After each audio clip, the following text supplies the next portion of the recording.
La idea de esta conversación es definir algunos conceptos que tienen que ver con la no existencia de razas, ¿no? El marxismo clasifica a los seres humanos en clases sociales, a las poblaciones en clases sociales. Jamás hizo una clasificación de tipo racista, ¿no? Igual pasa con, como se llama, el mismo Darwin, reconoce, por ejemplo, en el origen de las especies, empieza su tratado clasificando algunos animales en razas. Por ejemplo, en el caso de las palomas, hace mención a los caballos, hace mención a los perros, y esas especies tienen razas, ¿no? Pero al mismo tiempo, en el origen del hombre, él establece de que el ser humano no tiene razas. Entonces, ahorita vamos a, a conversar sobre los fundamentos de lo que de esto que fue una ausencia en los clásicos del marxismo. O sea, si hubiese habido algún indicio de clasificación racista, ellos los hubiesen utilizado, ¿no? Pero como no había bases biológicas, jamás se le ocurrió a los clásicos utilizar una clasificación racial de las poblaciones humanas, ¿no?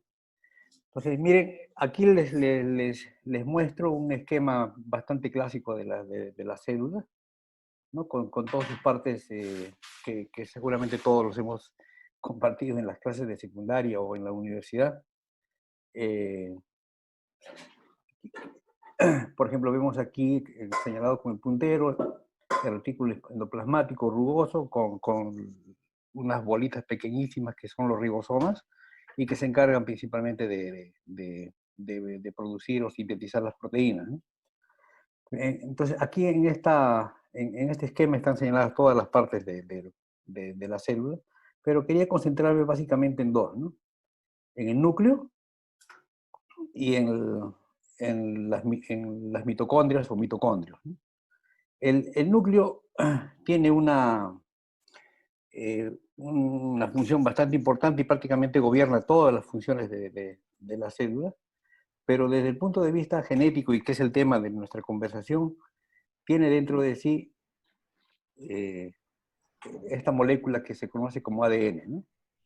Este ADN contiene en cada una de sus partes la información de cómo debemos, perdón, no sé por qué o sea, toda la información de cómo están conformados el color de nuestro cabello, el color de nuestros ojos, el color de nuestra la forma muscular, nuestra estatura. Toda esta información está aquí en el ADN nuclear, ¿no? Pero esta información se encuentra en todas y cada una de las células de nuestro cuerpo, ¿no? Si retrocedemos un poquito, vamos a ver aquí los mitocondrios. Los mitocondrios son organelas que se dedican, o cuya función principal es la de producir energía, ¿no? O sea, si no hubiesen mitocondrios, las células no podrían vivir, ¿no? Porque esta es la planta energética que tiene cada célula, ¿no? Hay una particularidad, mientras que en la célula existe un solo núcleo, los mitocondrios son abundantes, existen muchos mitocondrios, y esta es una cosa importante señalar, por como lo vamos a ver más adelante, ¿no? Otra particularidad de los mitocondrios es de que, aparte de producir energía, tiene también ADN, pero este ADN es muy pequeño y tiene una forma circular, que ustedes lo pueden ver en la parte baja de la, del gráfico este, ¿no? Entonces, el tamaño es tan pequeño que ocupa es un equivalente a más o menos al 0.0006% del ADN nuclear. Es bastante pequeñísimo, ¿no? A pesar de eso, tiene una importancia bastante grande, como lo vamos a ver más adelante, ¿no? Entonces, aquí vemos el óvulo de nuestras mujeres que tiene, como ya lo hemos visto en las láminas anteriores, también un núcleo y sus mitocondrios, ¿no? El núcleo que tiene el ADN, con una diferencia respecto al resto de células somáticas del cuerpo humano, porque todas nuestras células tienen 23 pares de cromosomas, ¿no? El óvulo solamente tiene 23 cromosomas, ¿no? O sea, los demás tienen 46, este tiene 23, ¿no? Pero también tiene sus mitocondrios aquí, ¿no? Que producen energía, porque si no, el óvulo no podría vivir, ¿no? Y aquí tenemos la célula espermática o el espermatozoide, que también tiene un núcleo, que lo estamos viendo aquí, en la parte central de la cabeza, y que también tiene mitocondrios. Pero estos mitocondrios no están dentro de la cabeza, ¿no? Están fuera. ¿Y por qué están fuera? Porque apenas existe la,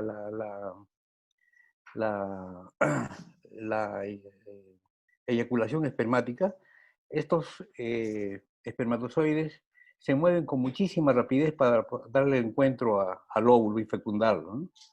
Entonces, y eso lo hacen, ese movimiento rápido lo hacen a través de estos flagelos, estos látigos que tenemos aquí, ¿no? Que es la cola o flagelo. Como hay necesidad de gastar enormes cantidades de energía, los mitocondrios están situados justamente en la cola, ¿no?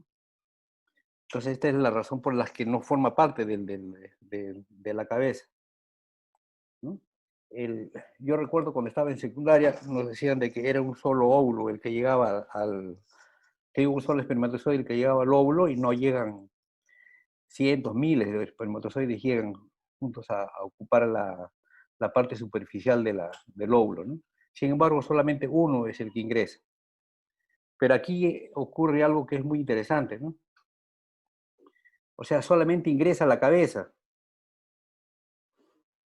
¿no? Y se queda por fuera todo el flagelo, incluyendo sus mitocondrios, ¿no? Entonces vamos a ver en la nueva célula, como se llama, el huevo o cigoto, que es el nuevo ser que ya se creó, vamos a tener las siguientes características, ¿no? Primero, que ya no va a tener 23 cromosomas, sino va a tener 23 pares o 46 cromosomas, ¿no? Ya es la célula génesis del nuevo ser humano, ¿no? Pero los mitocondrios que va a tener solamente van a corresponder a los mitocondrios de la madre. ¿Por qué? Porque los mitocondrios del papá se perdieron junto con la cola del espermatozoide, ¿no? Entonces, este tipo de fenómeno hace ver de que, por ejemplo, todos los que estamos aquí presentes, tenemos el ADN nuclear, o sea, los cromosomas que corresponden a nuestro padre, y también tenemos cromosomas que corresponden a nuestra madre. Pero en el caso del ADN mitocondrial, todos y cada uno de los que estamos aquí conversando, solamente tenemos el ADN mitocondrial de nuestra madre, ¿no? Esto, y ese ADN mitocondrial de nuestra madre es idéntico al ADN mitocondrial de nuestras abuelas, de las bisabuelas, de las tatarabuelas, y etcétera, etcétera, ¿no? Y llegamos finalmente a lo que se conoce hoy día como la EVA mitocondrial, ¿no? Esta mujer que vivió hace 75.000 años aproximadamente en África, tiene el ADN mitocondrial idéntico al que tenemos nosotros que estamos conversando aquí, ¿no? Eso hace concluir de que definitivamente todos los que estamos aquí presentes y todos los seres humanos de la Tierra somos parientes, ¿no? Porque tenemos un solo origen, ¿no? Pero vamos a ver, ¿cómo se llama? Otra cosa que también es importante, ¿no?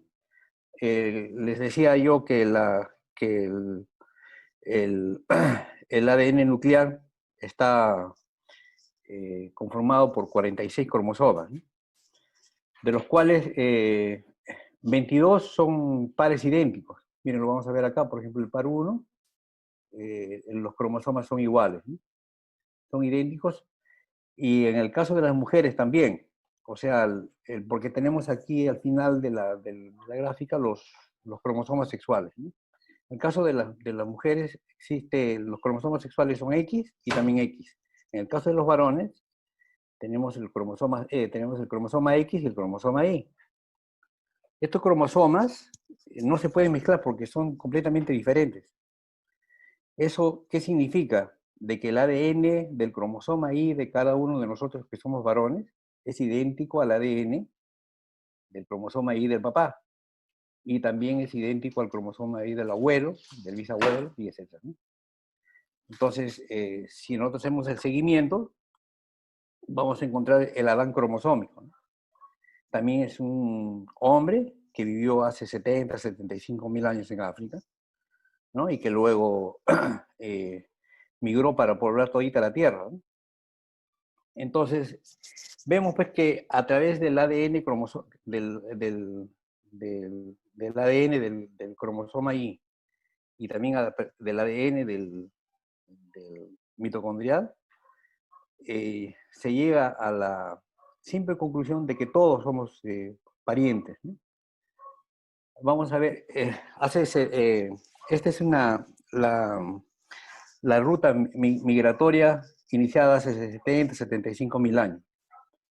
Nosotros, en esa época, aproximadamente 100.000 años, hubo la última de las glaciaciones, y el clima se hizo tan frígido en la parte del norte que las aguas ya no se evaporaban, ¿no? Al no evaporarse el agua en la parte norte de la Tierra, no se formaban nubes. Y en la parte sur el hemisferio sur de la Tierra, o sea, se alimenta siempre de las nubes y de las lluvias generadas por ellas que vienen del norte, ¿no? Entonces, toda esta zona del África se tornó bastante árida, ¿no? El calor era bastante intenso y la escasez de agua generó una cantidad enorme de problemas, ¿no? Entonces, nuestros antiguos abuelos se vieron forzados a abandonar el territorio africano, y lo primero que hicieron fue emigrar a, a Yemen, ¿no? A Arabia. Y después la ruta la comenzaron a, a seguir bordeando todo el litoral de la India, de la Melanesia hasta llegar a Australia, ¿no? Eso lo hicieron hace entre los 75.000, 60.000 años atrás, ¿no? Y luego una parte también, bordeando siempre el litoral, se fue a lo que es China y lo que es Rusia, ¿no? La Siberia, ¿no?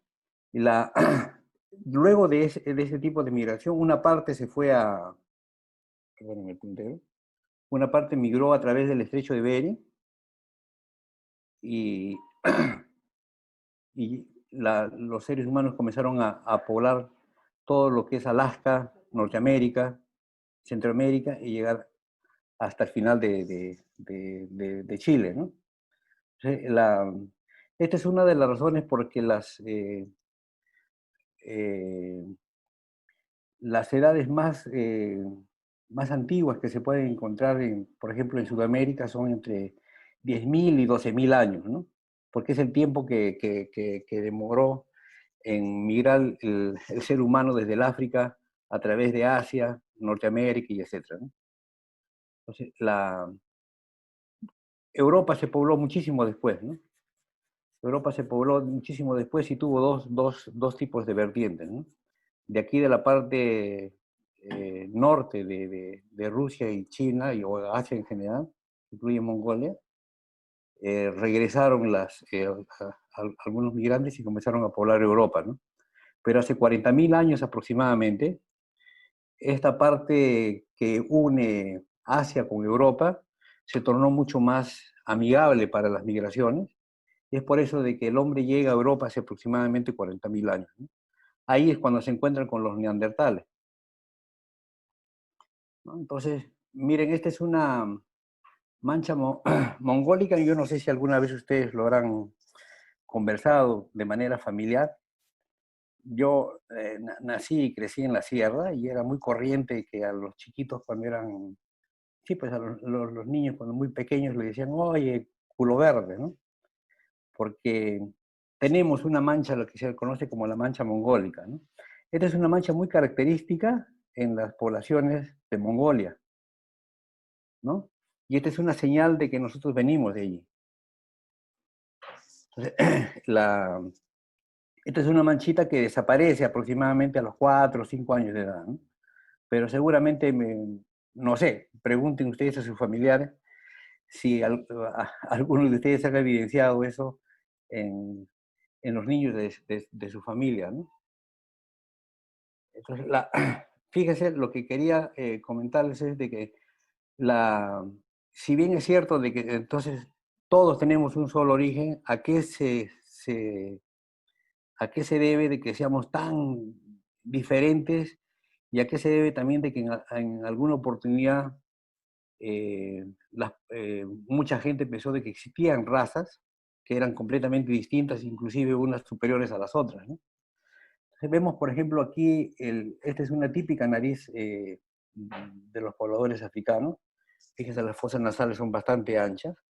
¿Por qué? Porque el calor en el África es muy intenso, ¿no? Entonces las narices anchas permiten una ventilación bastante grande y adecuada para que, no, para que se ventilen los pulmones, ¿no? Lo que no ocurre, por ejemplo, con la nariz europea, porque en Europa, y estamos hablando de las épocas en que migraron nuestros antepasados, el frío era muy intenso. Hoy día, inclusive en verano, digo, en invierno es bastante intenso el frío, ¿no? Entonces una fosa nasal ancha es muy perjudicial para los europeos, ¿no? Se comenzaron a adelgazarla, ¿no? Vemos, por ejemplo, aquí la piel oscura africana, ¿no? Es bastante característico de las poblaciones africanas, y la piel se hace más oscura cuanto más al sur están de África, ¿no? Porque el calor es mucho más intenso. ¿Por qué es que la piel es oscura en el África, a diferencia de Europa, por ejemplo, ¿no? ¿Por qué? Porque el calor es muy intenso. Entonces, los rayos solares tienen una gran cantidad de rayos ultravioletas que son bastante dañinos y producen cáncer. El cuerpo humano, para defenderse de los rayos ultravioletas, desarrolla una concentración bastante alta de melanina. ¿Sí? Y esa es la manera más, justamente por eso es que cuando nosotros vamos a la playa, nos bronceamos, ¿no? ¿Por qué? Porque nuestro cuerpo empieza a desarrollar melanina para protegerse de los rayos solares. Sin embargo, miren por la piel blanca que corresponde a los europeos, ¿no? Ahora, ¿cuál es la diferencia entre la piel de un africano y la piel de un europeo, ¿no? Y la piel también de todos los que estamos aquí, por ejemplo, conversando, ¿no? ¿No? Todos tenemos melanina, la única diferencia es la concentración. Esta mujer que es reconocida, por ejemplo, como blanca, también tiene melanina, pero tiene en mucho menos cantidad que un poblador africano, ¿no? Ahora, ¿a qué se debe que tengamos nosotros, los europeos tengan el cabello rubio, la piel bastante clara? Porque a diferencia de los africanos, que tienen mucho sol y muchos rayos ultravioletas, en Europa es completamente diferente. Y en las épocas en que nosotros empezamos a migrar, las condiciones eran mucho más agresivas todavía, ¿no? Por ejemplo, en las zonas de Dinamarca y de Suecia, existen 6 meses de noche y 6 meses de día, ¿no? Y esos días, o sea, los meses que corresponden al día son bastante nublados. La luz es muy escasa. La luz es muy escasa, ¿no? Entonces, no hay de por sí eh, eh, una necesidad de crear melanina, ¿no? Pero ¿qué sucede, por ejemplo, con el caso de la alimentación? Los cazadores y recolectores que viajaron a Europa también eran de bastante piel oscura, pues, porque venían del África, ¿no? Y ellos tenían dentro de su dieta un gran consumo de vitamina D, ¿no? Esta vitamina D es importante para todos nosotros porque fortalece los huesos. Y sin embargo, hace aproximadamente 12.000 años, entre 12.000 y 10.000 años atrás, se inventó la agricultura. La agricultura hizo de que los hábitos alimenticios cambiasen enormemente en Europa, ¿no? En Arabia, en Europa, ¿no? ¿Y qué pasó? De que los, los, las carnes rojas o las carnes de los peces, tienen bastante vitamina D, pero era mucho más fácil recurrir a la agricultura, a los cereales, ¿no? Y los cereales, o sea, el trigo, la cebada, etcétera, etcétera, eran bastante nutritivos, pero no tienen vitamina D. Entonces las poblaciones empezaron a sufrir de raquitismo, ¿no? Y se comenzaron a deformar los huesos y el índice de sobrevivencia empezó a disminuir, ¿no? Pero ¿quiénes eran los que sobrevivían? Los que tenían la piel más clara. Pero ¿cuál es la razón del, del aclaramiento de la piel, ¿no? Porque si bien los cereales no tienen vitamina D, tienen provitamina D. Es decir, es una sustancia que con ayuda de los rayos solares se convierte en vitamina D. Pero la piel de nosotros era bastante oscura. Entonces, quiénes eran los que sobrevivían ante este tipo de clima bastante agresivo, ¿no? Aquellos que se iban blanqueando, ¿no? Aquellos que se iban aclarando su piel, ¿no? Entonces, las poblaciones o los individuos que tenían la menor concentración de melanina eran aquellos que absorbían con mayor avidez los pocos rayos solares que había en el norte de Europa y podían producir la provitamina D que consumían con los cereales en vitamina D. Entonces comenzó a desaparecer las enfermedades que yo les había mencionado, ¿no? Productos del debilitamiento de los huesos. Estos son los ojos rasgados de un población asiático eh, que todos conocemos ahora. Fíjense, los ojos achinados responden a la protección el,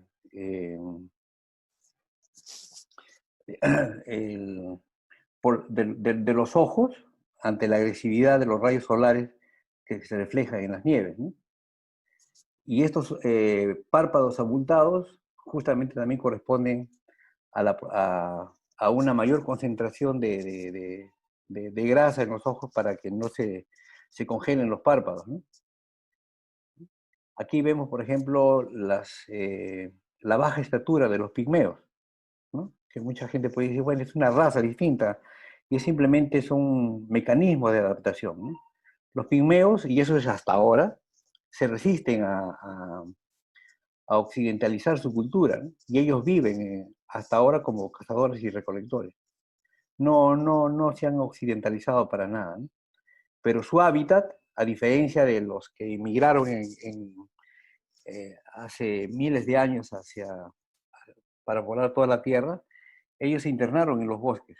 El hábitat normal de los pigmeos es el bosque, ¿no? Es el bosque africano, es el bosque de la selva, ¿no? Que tiene una cantidad enorme de humedad. Entonces, la, la humedad y el calor intenso que producen los bosques selváticos se disipan mucho mejor cuando las estaturas son bastante bajas, ¿no? Entonces ellos son pequeñitos por adaptación al medio ambiente, ¿no?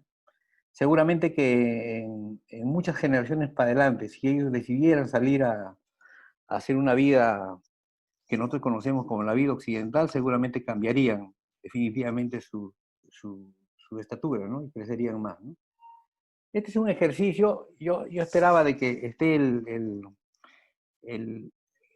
compañero que invitó la vez pasada, Omar, que era profesor en, en Huánuco, ¿no? Y él nos decía de que se dedicaba más que todo a las matemáticas, ¿no? Me hubiese gustado que esté aquí porque este es un ejercicio bastante interesante que tiene que ver con las matemáticas, ¿no? No se asusten porque es un ejercicio bastante sencillo, ¿no? Nosotros estamos, por ejemplo, ahorita conceptuando un recién nacido, un bebé, el año 2020, ¿no? Y que tiene definitivamente 4 ancestros ahorita, ¿no? La mayoría, ¿no? O sea, tienen 2 papás y 2 abuelos, ¿no? Pero hace aproximadamente 22 años atrás, aparte de los 2 papás y los 2 abuelos, seguramente que también estaban vivos sus bisabuelos, ¿no? Si nosotros separamos cada generación en 22 años, un promedio de 22 años, Eh, vamos a ver, por ejemplo, que a los 44 años, hace 44 años, perdón, este niño tenía ya 16 ancestros, ¿no? El, miren, en 6 generaciones, estamos hablando de hace 110 años, ya hay 128 ancestros, ¿no? Y se van duplicando así de manera paulatina. Fíjense, vamos a ver en el año 1712. Y este es válido para todo, cada uno de nosotros. ¿Eh? Si ustedes dicen, o sea, yo tengo ahorita 2 papás, pues, ¿no? Muchos de nuestros abuelos, por la edad que tenemos, ya deben haber fallecido, ¿no? Pero muchos de nosotros todavía tenemos 2 papás, ¿no? Hace 22 años atrás, seguramente que tendríamos también nuestros abuelos vivos, ¿no? Y 44 años atrás, seguramente hasta los bisabuelos estaban vivos, ¿no? Entonces, fíjense, si vamos haciendo esta progresión matemática de simple duplicidad, vamos a llegar de que en el año 1536, más o menos, fíjense acá, que era la época en que llegaron los españoles, ¿no? Nuestros ancestros suman exactamente 16 millones de habitantes, que era aproximadamente la población que existía en aquel entonces en el Tahuantinsuyo, ¿no? ¿Eso qué significa? De que todos los habitantes de esa época, ¿no? Mezclados españoles y pobladores del incanato, son abuelos nuestros, ¿no? Entonces también tenemos nosotros el mismo origen, ¿no? Y esto no es nada eh, antojadizo. Por ejemplo, Diego de Almagro vino al Perú con su hijo. Su hijo, Almagro el joven, ya tenía 15 años. Pero este hijo era resultado, o sea, era hijo de Almagro y de una panameña, ¿no? O sea, fíjense, después apenas viene Pizarro, Atahualpa le cede una de sus hermanas, ¿no? Y al año nada más, estamos al año de 1534, nace Francisca Pizarro. Y un año después nace el otro Francisquito Pizarro. Fíjese, nosotros nos hemos ido mezclando de manera inmediata, ¿no? Pero no solamente nos hemos ido mezclando aquí, nos hemos ido mezclando también afuera, porque, por ejemplo, Francisca Pizarro, que era hija de, de,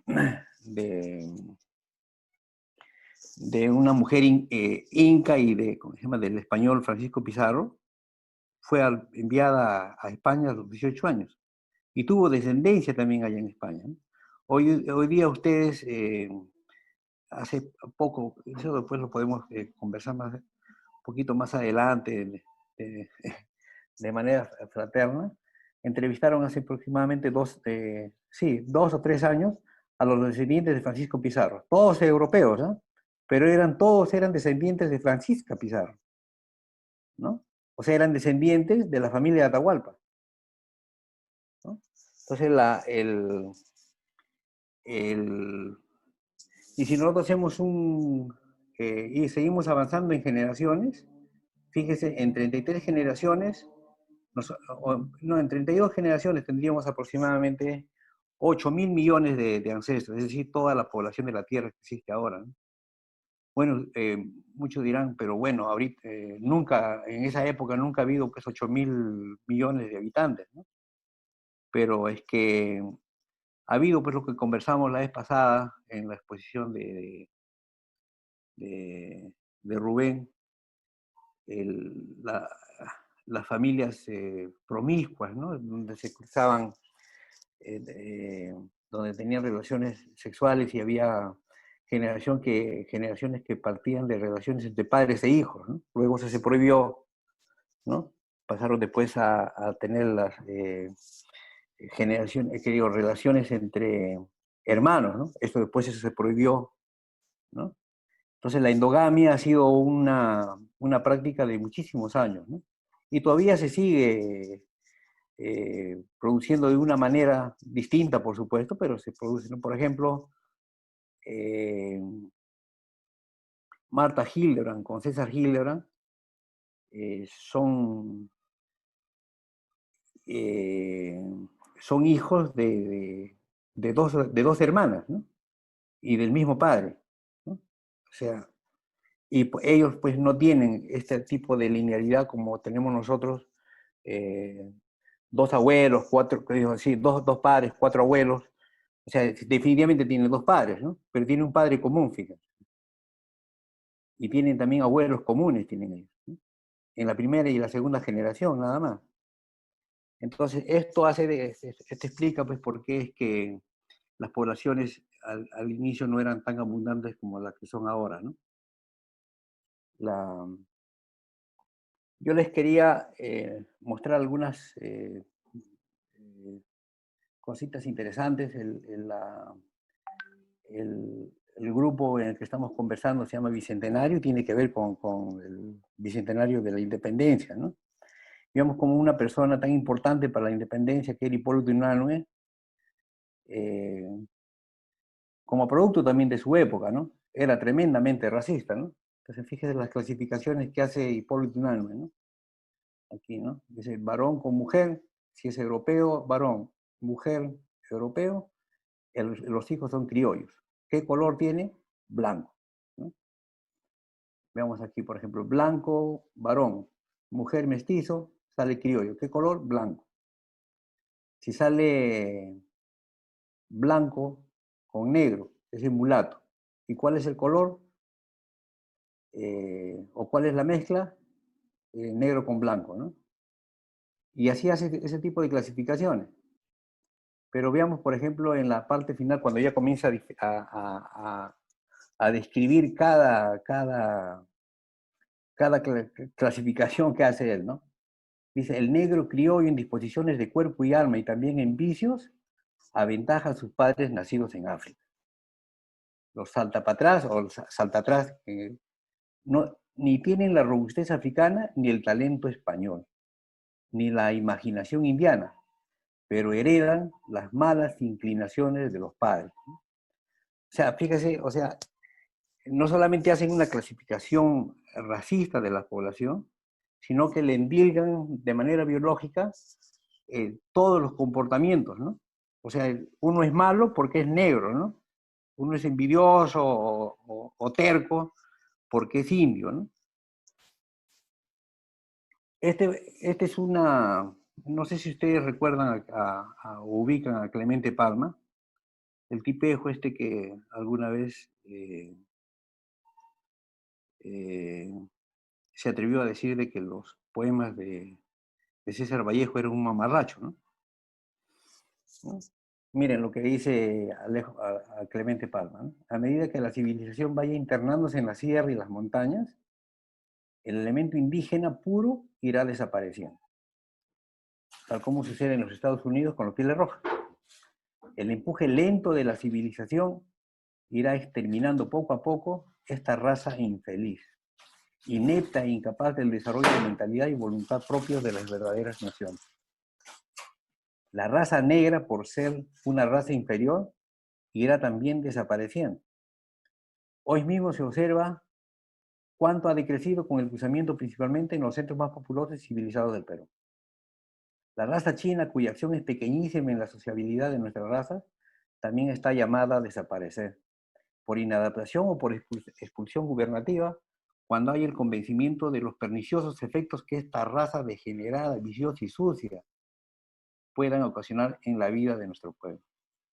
Fíjese cuán agresiva, eh, eh, o sea, esto personalmente a mí me causa muchísima indignación, ¿no? Es la raza alemana, fíjate lo que dice el tarado este, ¿no? Es la raza alemana, en mi opinión, la que más beneficios hará que en nuestra sangre desequilibrada. Es la raza alemana con sus admirables condiciones de energía, moralidad y orden, la que crearía al cruzarse con la criolla una generación equilibrada, dotada de carácter, de menos sensibilidad, pero con más respeto a la ley y al deber. ¿No?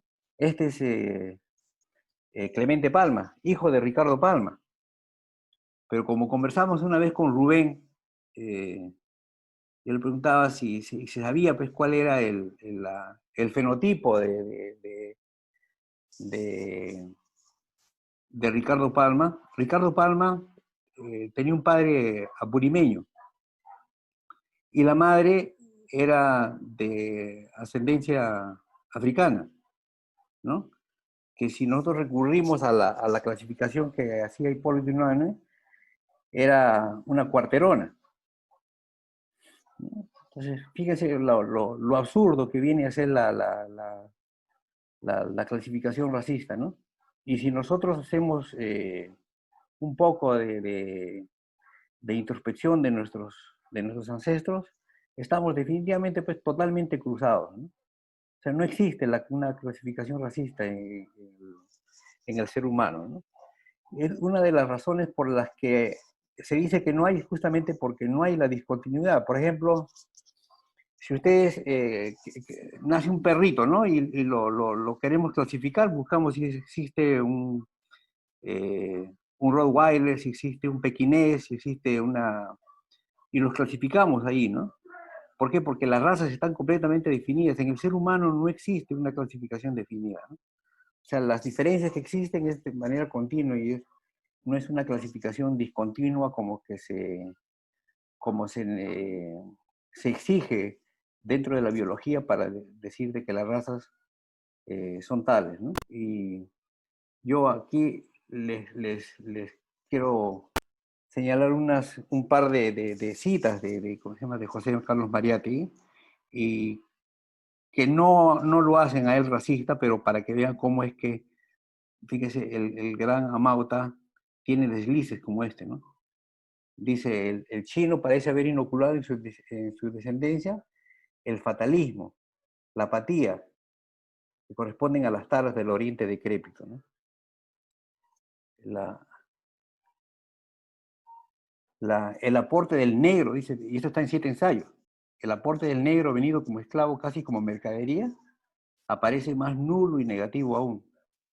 El negro trajo su sensualidad, su superstición, su primitivismo. No estaba en condiciones de contribuir a la creación de una cultura, sino más bien de estorbarla con el crudo y viviente influjo de su barbarie. También reportado en los 7 ensayos, ¿no?